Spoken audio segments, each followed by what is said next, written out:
रहता है। अभी जो जमीयतुल उलमा की जानिब से हमारे लीगल सेल के ज़िम्मेदार और शहर सदर ने बात बताई है, मैं आपको ये वाज़े कर देना चाहता हूँ कि राम मंदिर का जो इंसिडेंट है ये अचानक नहीं हुआ। औरंगाबाद शहर में पिछले कई दिनों से छेड़खानी करने की और यहाँ के इस शहर को आग लगाने की नाकाम कोशिश की गई। अलग ऐलान जुलूस भी निकले और ऐसे अल्फाज कहे गए कि वो दोहराना भी मैं गवारा नहीं करता। एक सवाल ये है कि प्रशासन या पुलिस डिपार्टमेंट, बिल्कुल खुलकर बता रहा हूँ मैं, सारे लोग मौजूद हैं, होने से पहले इनको मालूम पड़ जाता। खुलेआम जलसे के अंदर हैदराबाद से और नोएडा से आकर के लोग यहाँ पर इस्लाम को और मुसलमानों को बुरा भला कहते हैं। क्या इनके कान में आवाज़ नहीं गई? क्या इन्होंने रिकॉर्ड नहीं किया? सवाल ये है कि इनके खिलाफ क्या कार्रवाई हुई? कानूनी कार्रवाई? कोई कार्रवाई नहीं हुई। कई वाक़यात हैं। अभी कल मैं रात में फेसबुक पर देखा कि बनारस शहर को, वाराणसी को आग में झोंकने की कोशिश की गई। कुछ नौजवान साइकिल पर, जिनकी दाढ़ियाँ लगी है, कुछ लोगों की टोपियाँ लगी हुई है, वो कुछ पर्चा हाथ में लेकर के मस्जिद के पास पहुँचे। लेकिन यूपी की पुलिस ने ईमानदारी से एक्शन लिया और वो लोग जब पकड़े गए तो पूरे ख़ास जमात के, हिंदू फ़िरका परस्त जमात के लोग थे। दूसरा उसमें कोई नहीं था। दाढ़ियाँ दिख रही है, टोपी दिख रही है, लेकिन वो मुसलमान नहीं थे। औरंगाबाद शहर में भी ये नाकाम कोशिश की गई, लेकिन हर मर्तबा वो फेल हुए। नामांतरण का एक मसला उन्होंने लाए, उसको बहुत हवा दिए, जुलूस निकाल के, नारे लगा के, चीख पुकार करके कि भाई मुसलमान इश्तिहाल में आए। लेकिन अल्लाह रब्बुल आलमीन का फजल करम है। मैं मिल्लत के नौजवानों को, मिल्लत के बुज़ुर्गों को, बहनों बेटियों को और प्रेस को मुबारकबाद देता हूँ कि इन्होंने बहुत ही बेदार मकसद से काम लिया और इनकी आवाज़ को एक कान से सुना और दूसरे कान से उड़ा दिया। न्यायपालिका का जो मामला है, हमको उसके ऊपर कल भी भरोसा था, आज भी है और कल भी रहेगा। 95 के अंदर ये मसला उठा था। मैं बजाते खुद सुनी सुनाई बात नहीं, यहाँ से सुप्रीम कोर्ट तक हम लोग गए थे। जो फैसला हुआ था वो सब आपको मालूम है। हम लोगों ने इनको नोवेर किया, अब ये बौखला गए। फिर उसके बाद सिलसिला चलता रहा, कोई मुद्दा मिल नहीं रहा है। पुलिस की रिपोर्ट ये आई कि 2 गुटों का झगड़ा था। हमको ज़्यादा तफसील में जाना नहीं है। हमारा प्रशासन से सवाल ये है कि 2 गुटों का जब झगड़ा था तो दूसरा कहाँ है? क्या एक भी लाए आपने? ये सारी की सारी मुसलमान कौम के साथ ज़्यादती है और जानबूझकर ये मामला हो रहा है। झूठे केसेस इनके ऊपर डाले जा रहे हैं, झूठे मुकदमात में फंसाया जा रहा है। हम हुकूमत से ये कहना चाहते हैं बहुत अदब के साथ कि आप अभी भी होश के नाखून लीजिए और 2 गुटों का मामला था, दूसरों को लाइए। जिनके ऊपर से झगड़ा शुरू हुआ वो कहाँ हैं? जिन्होंने नारे लगाए थे वो कहाँ हैं? वो 40 कहाँ हैं? उनको जो लोग भागने के अंदर मदद करे वो कहाँ हैं? गाड़ियां किसने जलाया? अगर हम ये बोलें कि गाड़ियां आप ही लोगों ने जलाए,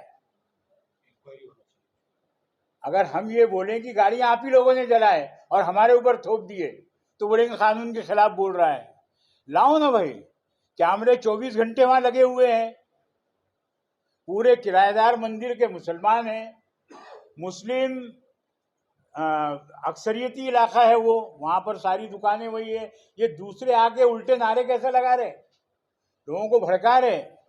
ईमानदारी का तकाजा ये था कि आप दोनों जानिब के जो गुनहगार हैं उनको आप पकड़िए, हम बिल्कुल उसमें हस्तक्षेप नहीं करेंगे। लेकिन जो बेगुनाह हैं उन पर आप हाथ डालने की जो कार्रवाई है उसको बंद कर दीजिए। अगर आपने बंद नहीं किया तो हम सरकार को सूचित कर रहे हैं कि लोकशाही का रास्ता, गांधी जी का तरीक़ा हम इख्तियार करेंगे और जब तक के गिरफ्तारी बंद नहीं होती और इनके ऊपर लगाए गए झूठे मुकदमात वापस लिए नहीं जाते, जमीयतुल उलमा आप सभी को और पूरे शहर के लोगों को साथ में लेकर के इसके खिलाफ बाकायदा पुरअमन तरीके से आंदोलन करती रहेगी। हमारा काम यही है। हम लोगों ने शांतता से काम किया है। मैं शहर औरंगाबाद के सभी जाति और धर्म के लोगों को बधाई भी देता हूं कि सब ने, फिरका परस्तों ने आग में डालने की कोशिश की शहर को। रमज़ान का महीना था, लेकिन हिंदुओं, मुस्लिमों, दलितों, सिखों, ईसाइयों, सारे धर्म के और जाति के लोगों ने बहुत ही पीसफुल अपना रोल अदा किया और इस शहर को जलने से बचाया। मैं इस पर फिर एक मरतबा उनको बधाई देता हूं और आप लोगों से गुजारिश है कि आप भी अपने अखबार में ऐसी खबर छापिए और हुकूमत को जगाइए। ये सो रहे हैं, इनको जगाइए कि जो गुनहगार है असल गुनहगार को सामने लाइए और गुनहगारों को बाकायदा सजा दीजिए। हम भी आपको उसमें कोऑपरेट करेंगे। जुड़े हुए हमारे साथी जो यहाँ तशरीफ़ लाए हैं, मैं आप सबका आभारी हूँ, क्योंकि आपके पास जो स्तंभ है उसकी वजाहत करने की ज़रूरत नहीं है। आपके ज़रिए हम हर कच्चे पक्के मकान तक अपनी बात को पहुँचाते हैं और आप ही के ज़रिए से अच्छाई और बुराई को निष्पक्ष तरीके से आवाम के सामने लाया जाए। बिस्मिल्लाहिर्रहमानिर्रहीम। सबसे पहले तो मैं आप सभी का शुक्रिया अदा करता हूं कि जमीयत उलमा के एक प्रेस नोट के ऊपर आप लोग यहां पे मौजूद हुए हैं।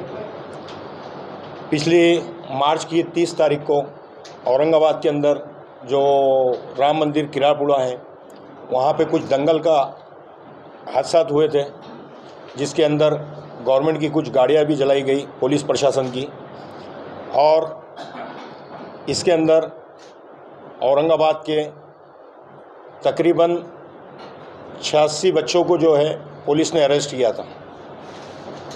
वो सिलसिला अभी तक थमने का नाम नहीं ले रहा है और उसके अंदर जो बच्चों को उठाया गया था, जहाँ तक कि हमारी जानकारी है, जिनके ऊपर कुछ पुराने आरोप थे उस बेसिस पे उठाया गया है। कुछ जो है तो बच्चे उसमें मौजूद भी थे, उस बेसिस पे उठाया गया है। इस सिलसिले में हमने जब कमिश्नर निखिल कुमार गुप्ता साहब यहाँ पे मौजूद थे तो जमीयत उलमा के डेलीगेशन ने जाके उनसे निवेदन दिया था और उनसे बात भी की थी कि इस मामले पे जो बेगुनाह बच्चे हैं इनको ना उठाया जाए, और उसके ऊपर कोई कार्रवाई नहीं हुई अभी तक। जबकि पुलिस प्रशासन एफआईआर के अंदर लिख रहा है कि 2 गुटों का ये झगड़ा था, जिसके अंदर हिंदू मुस्लिम थे।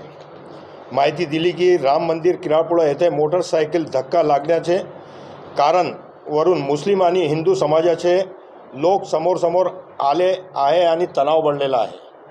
तो इसके अंदर एक तो सवाल मेरा सबसे पहला ये रहेगा कि इसके अंदर एफआईआर के अंदर जिस तरह से लिखा हुआ है कि 2 गुट के समोर आए थे, तो उसमें से दूसरा गुट कहाँ है, ये मेरा सबसे बड़ा क्वेश्चन रहेगा जमीयत उलमा की जानिब से।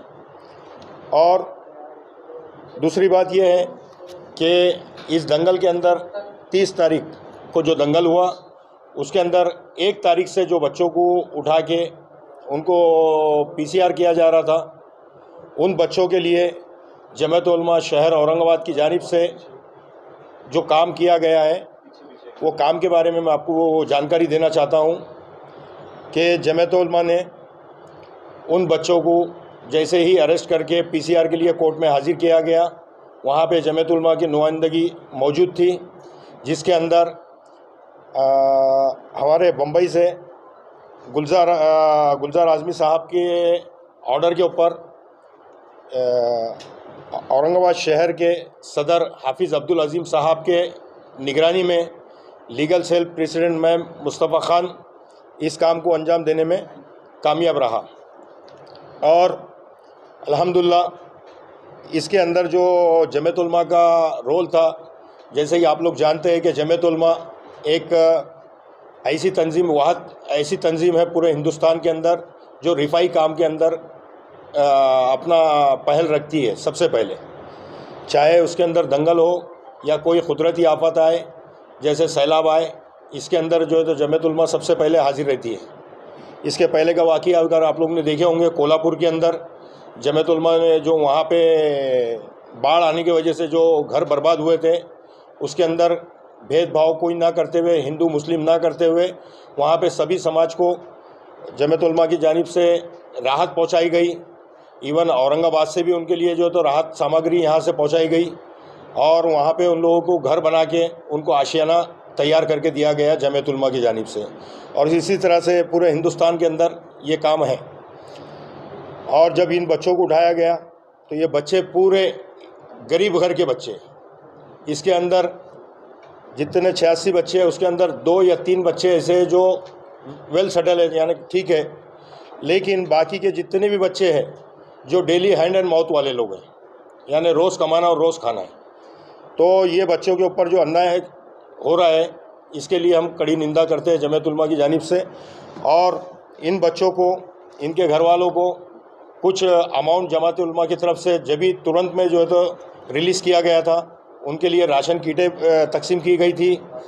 और इसके साथ ही साथ उनका जो भी अखराजात थे, जिसके अंदर ईद के कपड़े भी दिया गए, शिरकुमे की किट वगैरह दी गई, यानी ये बच्चे बाहर आने तक उनके घर का पूरा काम जमीयत उलमा शहर औरंगाबाद की जानिब से अंजाम दिया गया।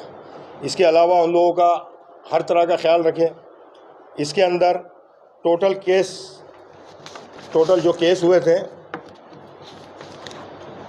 तो उसके अंदर जमीयत उलमा ने 22 बच्चों की रिहाई का हमारे एडवोकेट नवाब पटेल साहब और उनकी टीम, तौफीक साहब और मैडम ज़की साहब, ये सब ने जो है इसको अंजाम दिया। और अल्हम्दुलिल्लाह आज के दिन भी जो है तो 2 बच्चे का बाकी था, वो 2 बच्चों की भी अल्हम्दुलिल्लाह बेल जो है अभी हो चुकी है और ये दोनों बच्चे भी आ जाएंगे। तो जमीयत उलमा की तरफ से 22 इसके अंदर बेल ली गई और 22 बेलों के अंदर 18 ज़मींदार जो है, 18 का जो है ज़मींदार एक ही सोलंसी के ऊपर, कुछ लोग हम पे उंगलियां उस टाइम पे उठा रहे थे कि जमीयत उलमा ने ये नहीं करना चाहिए था, इनकी पिटीशन अलग अलग नहीं डालना चाहिए था, लेकिन अल्हम्दुलिल्लाह अल्लाह रब्बुल इज़्ज़त ने उसके अंदर हमें कामयाबी दी कि अलग अलग पिटीशन डालने के बाद में भी एक सोलंसी के ऊपर पूरी 18 बेल हुई, जिसके अंदर पैरवी करे हमारे नवाब पटेल साहब एडवोकेट। इन्होंने पैरवी करके जज साहब से इन्होंने बात करके उनको बताया गया। इसके अंदर इलाहाबाद का फ़ैसला, इलाहाबाद हाई कोर्ट का फ़ैसला उन्होंने बताया उसके अंदर, और सुप्रीम कोर्ट का एक फ़ैसला उसमें बताए। और ये महाराष्ट्र के अंदर जमीयत उलमा की जानिब से ये पहला केस ऐसा है जिसके अंदर एक ही बेल के अंदर एक ही सोलंसी में 18 बच्चों की बेल हुई है जो अलग अलग दाखिल की गई थी। इसके अंदर कुछ एडवोकेट्स ने भी हमें बताया कि आपने नहीं करना चाहिए था, लेकिन अल्हम्दुलिल्लाह इसके अंदर भी हमें कामयाबी मिली। और आज तक के जितने बच्चे हुए हैं ये 22 बच्चे, आज 2 बच्चे जमीयत उलमा के अंदर थी। और ये सोलंसी जो है अफसर खान जो है औरंगाबाद के माजी नगर सेवक, उन्होंने उनकी सोलंसी के ऊपर ये पूरे बच्चों की जो है तो रिहाई का 18 बच्चों का बेल उन्होंने लिए। इसके अलावा भी अफसर खान के पास से जो है उनके अफराद ख़ानदान वगैरह ने सब ने मिला के, उनके भांजे भतीजे बेटे सब ने मिला के जो है 62 बेलें ली उन्होंने। और उनका शाना बशाना जमीयत उलमा के साथ में वो खड़े रहे। और अल्हम्दुलिल्लाह आज जमीयत उलमा की कामयाबी आप लोगों के सामने है, जमीयत उलमा की नुमाइंदगी औरंगाबाद के अंदर आपके सामने है।